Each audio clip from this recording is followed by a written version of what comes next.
Ini Farewell ceritanya tentang sebuah perpisahan. Terus itu gue nulis tentang mantan gue dulu yang Tentang mantan Julai. lu. Oh iya, yang Julai. Julai itu Ya. tentang mantan gue. Terus gue pengen nyoba nulis karena kayak gue bisa nih gitu. Kayak Kayaknya dulu. Lu gitu. ngerasa lu punya kemampuan gitu ya. Kayaknya. Kayaknya. Belum nyoba sih gitu. Iya. Kayaknya terlalu pesimis. Terlalu pesimis. Menurut gue manusia tuh harus punya dua. Iya. Kayak satu mimpi, satu Mimpi. target.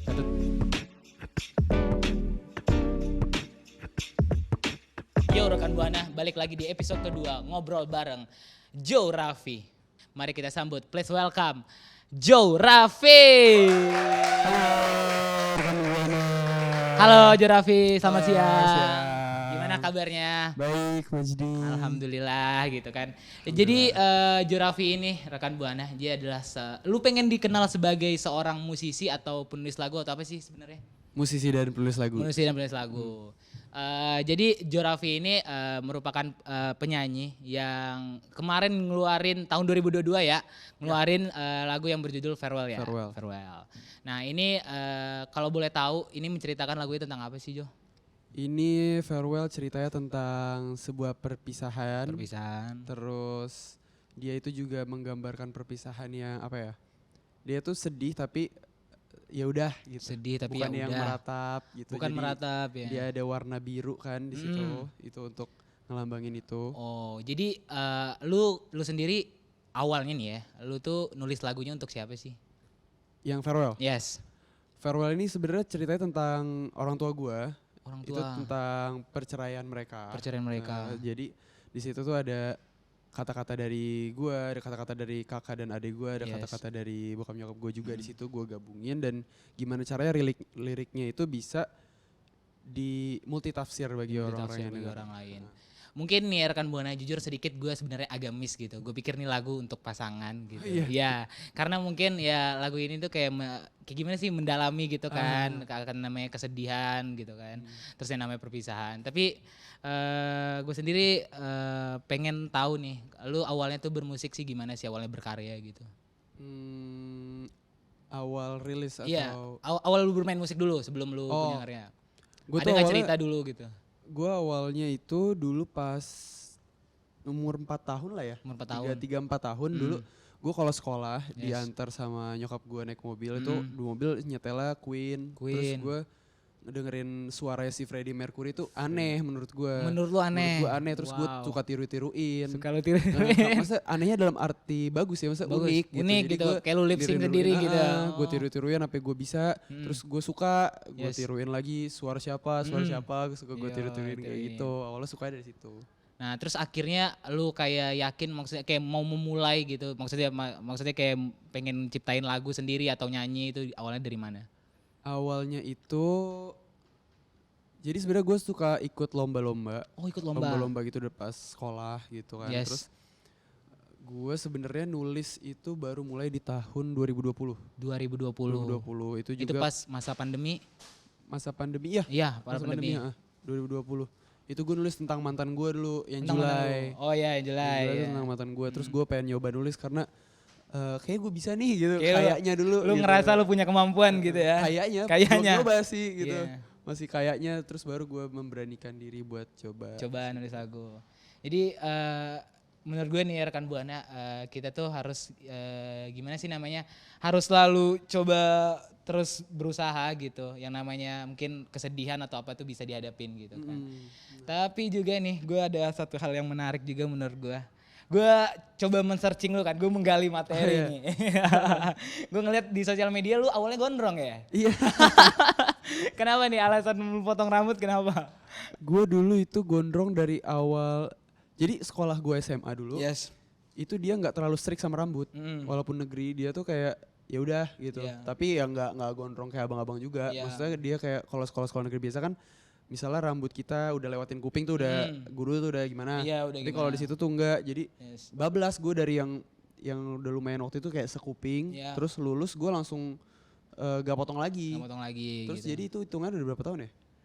Udah 3 tahun kayak. 3 tahun ya. Bosen lah gue kan, gondrong keramas ribet gitu Iya, kan. ribet. Udah 3 tahun terus ya udah mumpung gue ntar mau rilis lagu juga baru jadi gue sekalian branding baru Sekalian aja. branding baru. Oh berarti lu potong rambut sekalian branding lagu baru. Iya. Yang kedepannya apa yang farewell ini? Oh yang nanti. Farewell kan gue masih gondrong tuh. Iya masih gondrong. Nah kedepannya pasti buat branding baru gitu. Mm-mm. Oh gitu. Kalau boleh tahu ceritain dong, lu kedepannya mau rilis lagu apa atau pengen ngeluarin karya apa gitu? Gue bentar lagi bakal rilis lagu yang masih sedih juga, Iya. cuman dia gue bikinnya itu dia tuh awalnya sedih, cuman di refnya ntar dia bakal berandai-andai kalau misalnya kisahnya ini seneng. Kitanya seneng. Jadi nadanya gue bikin seneng di ref. Seneng di refnya. Boleh di-spill gak nih ke rekan Buana? Apanya? Judulnya? Judulnya Take Me With You. Take Me With You. Oke deh. Keren banget nih rekan Buana. Nah, gue pengen balik sedikit lagi ke lagu lu yang farewell itu. Gue mau ngucapin selamat buat lu yang karena Makasih. lagu farewell lu udah Alhamdulillah. di salah satu platform musik sudah tembus 3 juta pendengar. Tangan rekan Buana. Menurut gue itu keren banget. Lu bakal expect gak sih? Maksudnya lagu lu bakal, Enggak sama gue dengernya bagus ya. Maksudnya kayak Amin. gue berulang kali karena gue dikasih tahu lu gue bakal interview lu, gue bakal denger lagu lu kayak gitu sumpah. Maksudnya kayak wow ternyata lu lagunya bisa diulang-ulang lagi. Bosen gak? Enggak bosan Enggak gue. bosen ya? Karena ya mungkin ya sama, mungkin ada ceritanya mungkin yang mirip-mirip juga sama gue. Mirip-mirip Jadi ya, kayak, iya. aduh gue jadi sedih kayak enggak bercanda. Tapi lu expect gak kalau misalnya lagu lu tuh bakal diterima oleh para pendengar musik? Jadi sebenarnya gue pas nulis Yes. itu gue kayak ngebayangin gue jadi pendengar juga. Lu ngebayangin jadi Gue pendengar? ngebayangin jadi pendengar kayak gue ngulik fenomena yang ada di anak-anak muda Indonesia lah ya. Yoi. Gue ngulik kayak mereka tuh biasanya sedihnya karena kata-kata yang kayak gimana sih? Yang kayak Oh. gitu sebenarnya. Jadi gue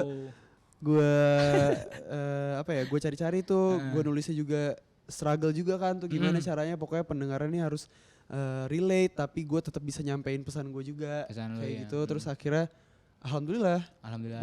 baru mereka ternyata responnya baik dan itu gue nggak nyangka sama sekali. Nggak nyangka Jadi sama tuh sekali. kayak istilahnya ya udah gue usaha dulu lah Yes. gitu waktu itu. Tapi lu sebagai anak muda nih, lu dalam membuat karya itu kan bisa ada anak muda kayak kalau mau lakuin sesuatu tuh kayak harapannya tinggi banget. Lu apakah yang kayak gitu juga yang baru ngerilis karya terus kayak harapan lu tinggi atau kayak ya udah lu nating tulus aja ngerjain karya karena lu suka apa gimana gitu? Menurut gue orang yang bilang nothing tulus gitu Mm-mm. kayaknya terlalu pesimis. Terlalu menurut gua. pesimis. Menurut gue manusia tuh harus punya dua ya. Iya. Kayak satu mimpi, satu Mimpi. target. Satu target. Jadi iya. mimpi ini tuh Bikin target. yang apa ya? Yang gila lah istilahnya. Iya. Kalau target tuh yang agak masuk akal. Agak masuk akal ya. Waktu itu gue dan tim gue itu mimpinya 10 juta. Wow. Targetnya 3 juta.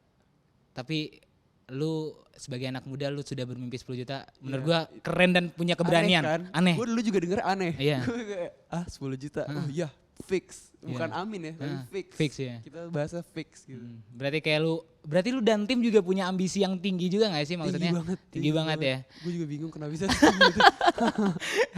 Ambisi yang tapi diiringi dengan kemampuan lu gitu kan dalam menulis, dalam menyanyi Amin, juga gitu amin. kan. Dan bisa menghasilkan mungkin sekarang 3 juta. Mungkin nextnya mungkin bisa sampai target lu yang 10 juta. Amin. Karena kan kita gak ada yang tahu rahasia yang di atas gitu Iya. kan. Mungkin karya lu bisa mengambil pelajaran dari yang namanya mungkin kesalahan-kesalahan lu di lagu sebelumnya. Terus kayak mengembangkan menjadi lebih baik di lagu berikutnya. Yo, masih bersama Mas Di dan Jo Raffi. Nah tadi kita udah ngobrol-ngobrol banyak bareng Jo Raffi. Nah sekarang mungkin nextnya gue pengen nanya gimana sih harapan lu ke depannya mungkin terkait karya lu, mungkin kehidupan lu ke depannya gitu. Kayak cita-cita apa? Iya cita-cita, mungkin harapan karya lu tadi kan udah sedikit cerita kalau misalnya target lu ke depannya 10 juta pendengar gitu. Atau mungkin kayak lu pengen mengeluarkan banyak single atau album lagi gitu. Gue pengen harapan gue di karir musik ini ya. Yes, benar. Harapan gue di karir musik ini gue pengen lagu gue dikenal kayak misalnya ada orang bikin lagu, Ya. orang bakal bilang ada yang bilang ini kayak lagu Jo Raffi. Oh. Gue pengen bisa Lu pengen sampai kayak gitu. menciptakan fenomena itu. Fenomena itu. Tapi lu pernah punya ngerasa kebahagiaan gak sendiri gak sih maksudnya kayak ada maksudnya lu jalan gitu kayak nemu orang yang dengerin lagu lu gitu. Pernah gak ada punya kejadian cerita, kayak gitu? Ada cerita? Ada ceritanya. Jadi ini ceritain gak apa-apa ya? Gak apa. Jadi waktu itu gue ke Grand Lucky di Radio Dalam. Dari dalam. Terus gue sama teman-teman gue, jadi teman-teman gue tuh suka iseng, mas farewell nih denger gak? Suka kayak gitu Yes. kan. Waktu itu gue lagi nyobain durennya tuh, Durennya. duren Grand Lucky. Mm-mm. Gue lagi nyobain, ada abang-abangnya gitu kan. Ya. Terus tuh pas gue cobain, teman gue kayak ngomong, Mas dengerin Farewell gak, kata dia. Terus masnya kayak gak ngeh, apa gitu. Terus Farewell mas, Farewell Jorafi yang warna biru gitu. Oh iya denger gitu kan. Terus nih penyanyinya, terus kata dia, oh iya gitu. Dia baru nyadar baru ngeh di situ ya. Baru ngeh di situ. Terus dia minta foto sama lu, ngomong foto dong. Enggak seartis itu sih. Enggak, kan maksudnya kan siapa tahu gitu. Karena jujur sih kalau misalnya gue sendiri ya, kalau misalnya suka sama lagu terus ketemu sama penyanyinya, maksudnya gue seneng aja gitu. Maksudnya kalau bisa dia nyanyi langsung gitu. Lu nyanyi langsung nggak di situ nggak? Ya enggak dong. Kalau gimana duren gue.